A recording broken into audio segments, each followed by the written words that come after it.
Hey everyone, DT Model Art back here. I'm Dave Thibodeau. Welcome to my channel if you haven't been on here. If you have many a times, I appreciate the support and feedback. Welcome to part 5 of the Tamiya McLaren M23 James Hunt car. And in part of this video, at least the first part of it, I'm going to be again showing you the polishing technique that I use. Now, you heard me say in the last video that I had a little bit of an issue towards the end of in the painting process with the clear. I will tell you, I used the Gravity Colors paints for the neon, and I guess the clear, I didn't use Gravity Colors clear, and that might have been my problem. I don't think it was, but it might have. I used Shopline, and I said in the other video, I apologize, I said I used PPG Concept. I actually used the PPG 830 Shopline 4-to-1 clear that my buddy Chris Batson sent me. And it is a 4-to-1 good clear, but I wonder if it wasn't compatible with the neon that I use from Gravity. Possibly, I don't know. I was able to fix it. As I told you, the trade-off is that the clear is a little thicker than I wanted it to be on the car, but it will work, and it's acceptable. I'm a bit of a perfectionist, and if it wasn't acceptable, I would have just redone this. You see me end the video series, and I would have just started from square one and redid it, or just moved on to something else, because that sometimes happens as well. I am human. A lot of you guys are like, you think I'm a machine or whatever. I am human. I do make mistakes like everybody, so hopefully that'll make you feel better. What I'm going to do in this video is I've moved ahead a little bit, and I have polished, because I couldn't wait, but I didn't film it. I couldn't wait to polish the areas that were giving me fits or problems, and I had to put the clear on a little heavier, and I did my technique, which I'm going to show you shortly on this piece, on the rear engine cover in the video. But this has all been polished, and look at the finish, guys. I'm very, very pleased that I was able to save this and save it right and make it look good. The only drawback is my rivets are a little bit buried, but I can live with that. Hopefully you guys can too. So my technique. It's not my technique. I've said this before. I sound like a broken record to a lot of you guys that have watched all of the bits and pieces of my various projects here, which is only one besides this one, which is the Ferrari SF70H. But you've also watched the Gravity videos that I used to do for Mate Meyer at Gravity USA. There was polishing excerpts in that as well, and the credit goes out to a dear friend that's passed, Peter Wingfield. A lot of you guys may have known who he was, Scale Auto Art. He lived over in Safety Harbor, Florida here, about, say, an hour from me.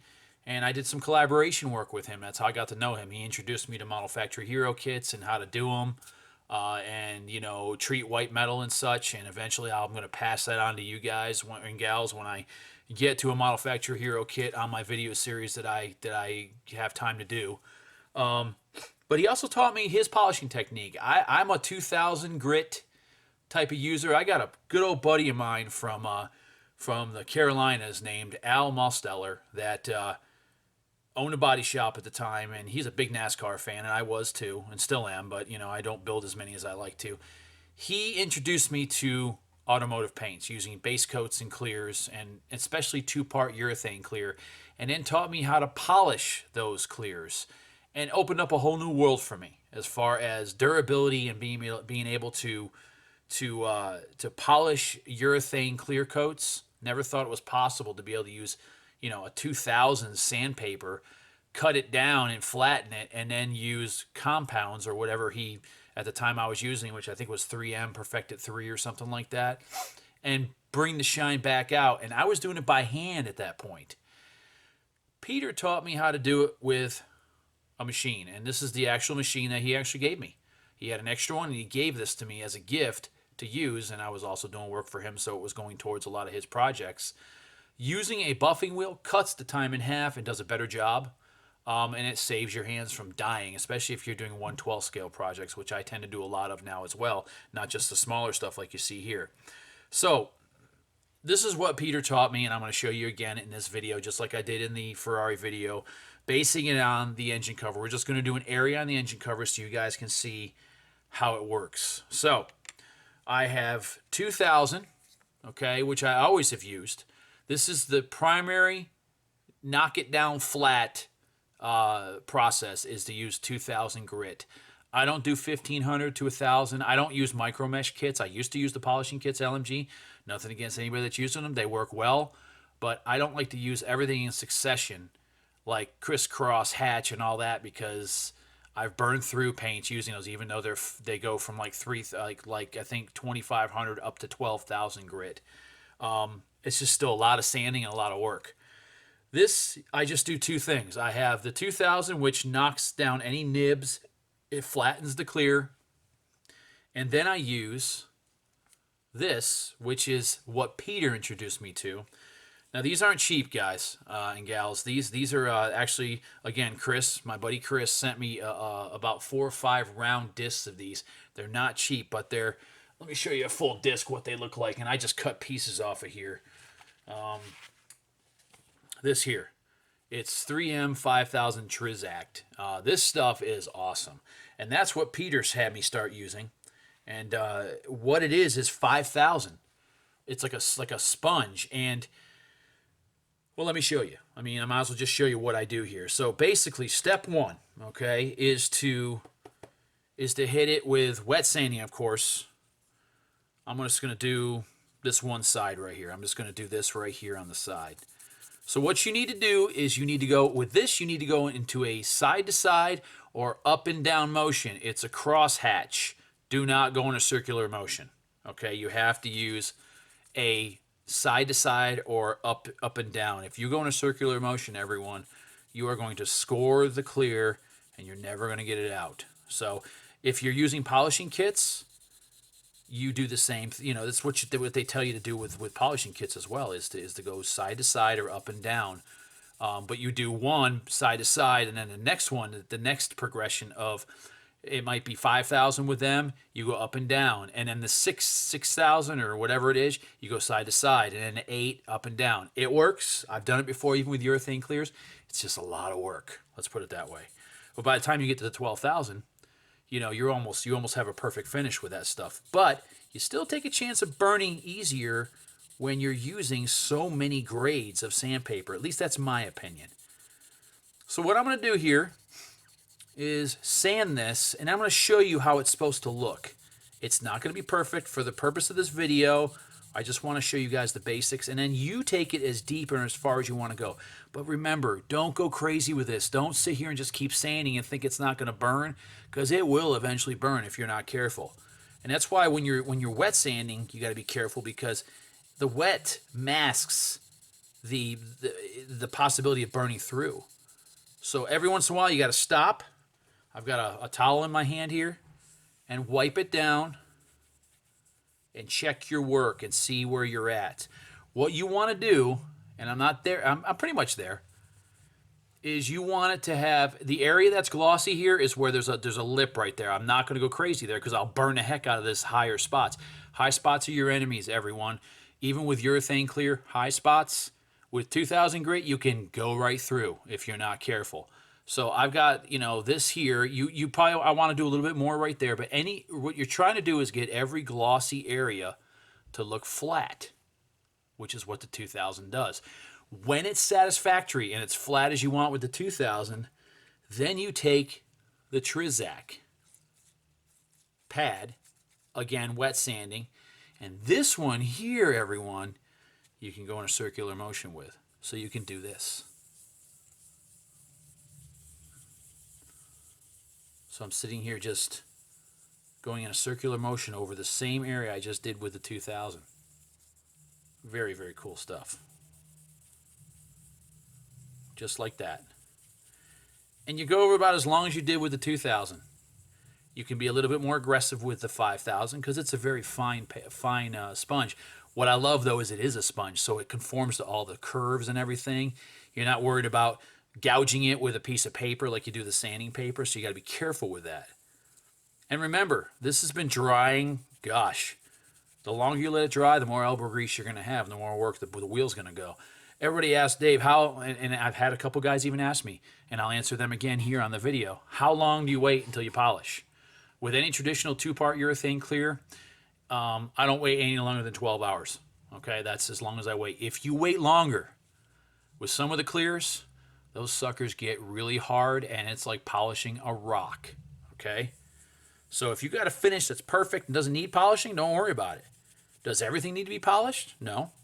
I sometimes just do the areas that I know that the naked eye is going to see on a model. When you're competing at a contest, it's always the top surfaces, the roof, the trunk, and the hood that get the most looks. When people are walking by the table looking at your car and the light's bouncing off it, it's going to bounce off those areas of the car.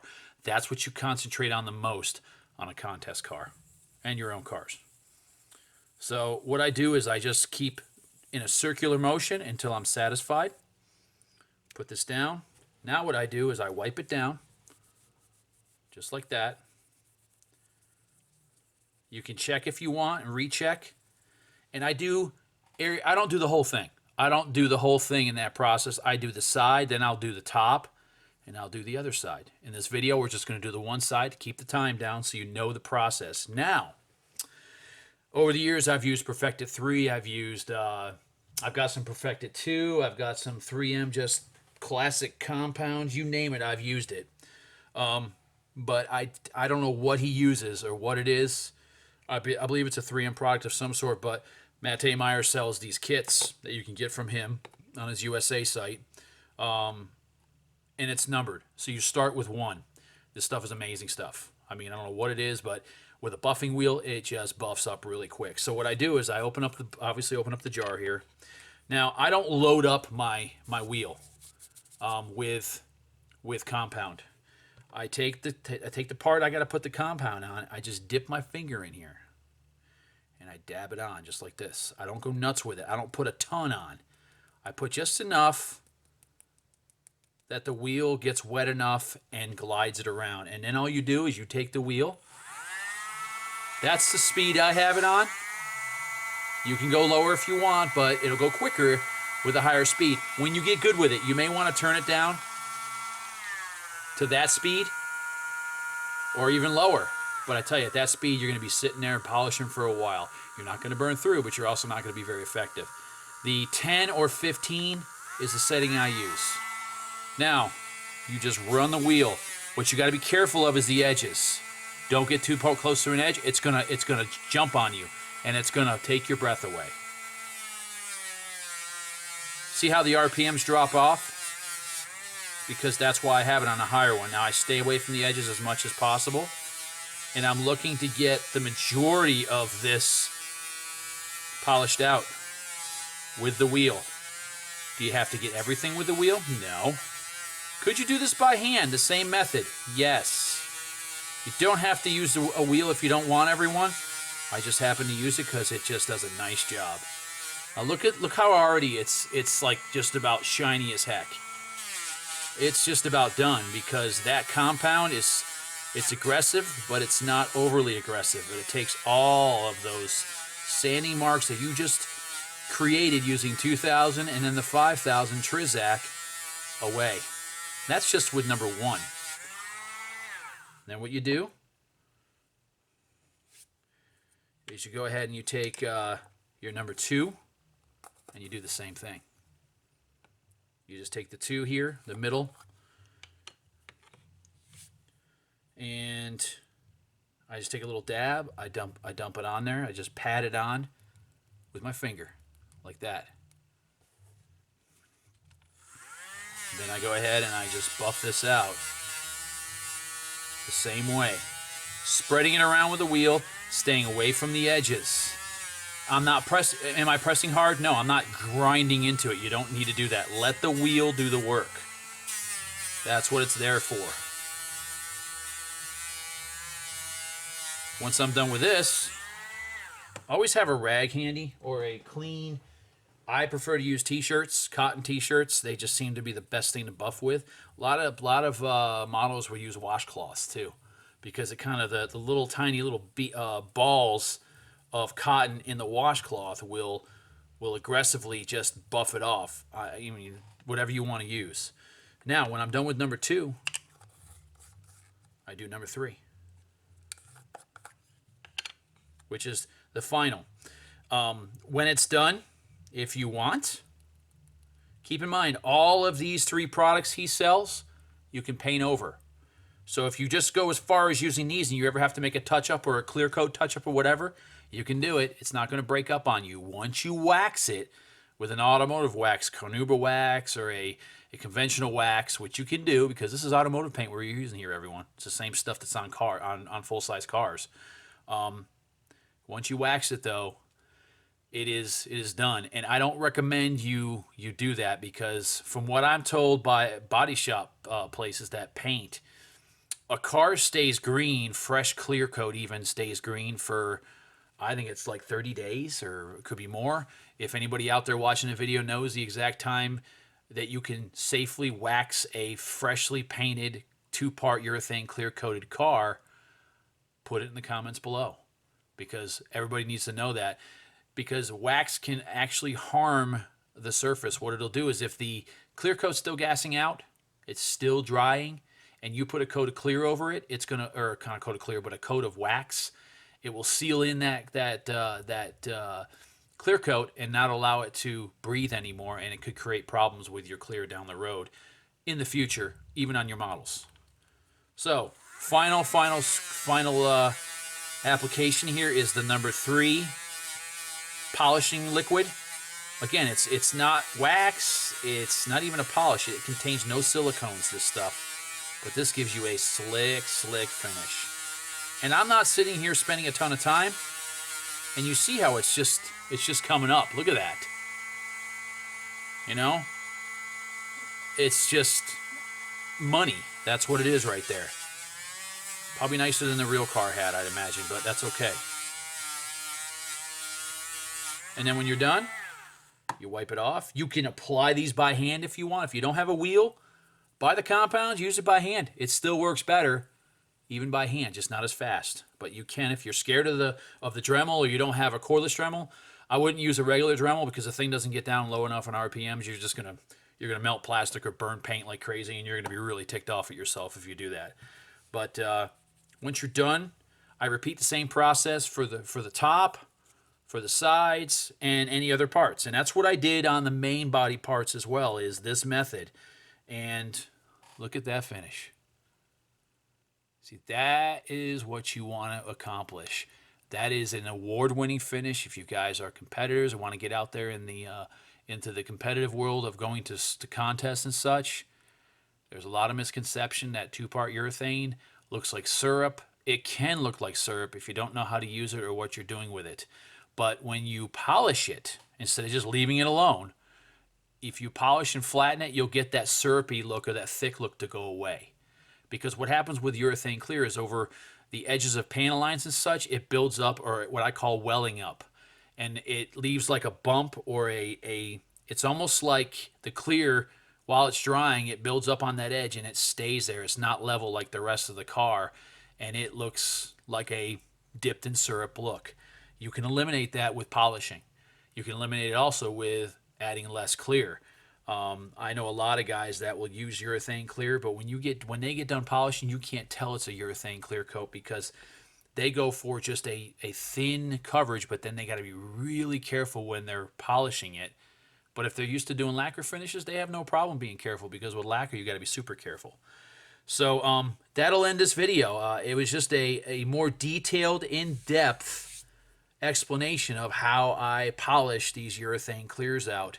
And if it wasn't for the urethane clear, guys, I would have been starting from square one on this because of the issue I had with the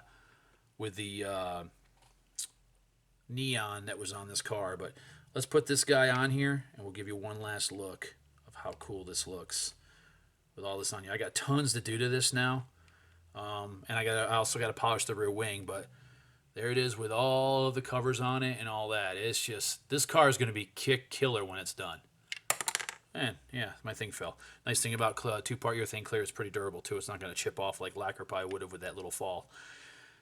Anyways, I hope this video was informative to everyone out there that wants to polish 2-part urethane clear. This is my method that was taught to me by, it started with Al Musteller years ago, real good friend of mine, lives up in the Carolinas. And Peter Wingfield is the one that kind of, added to my already, my process and got me brave enough to use this thing. That's the key. And so I hope you enjoyed the video. Anybody that hasn't subscribed yet, please lightly tap the subscribe button. Hit the ringer, the bell, so you get notifications on the next video I have coming out.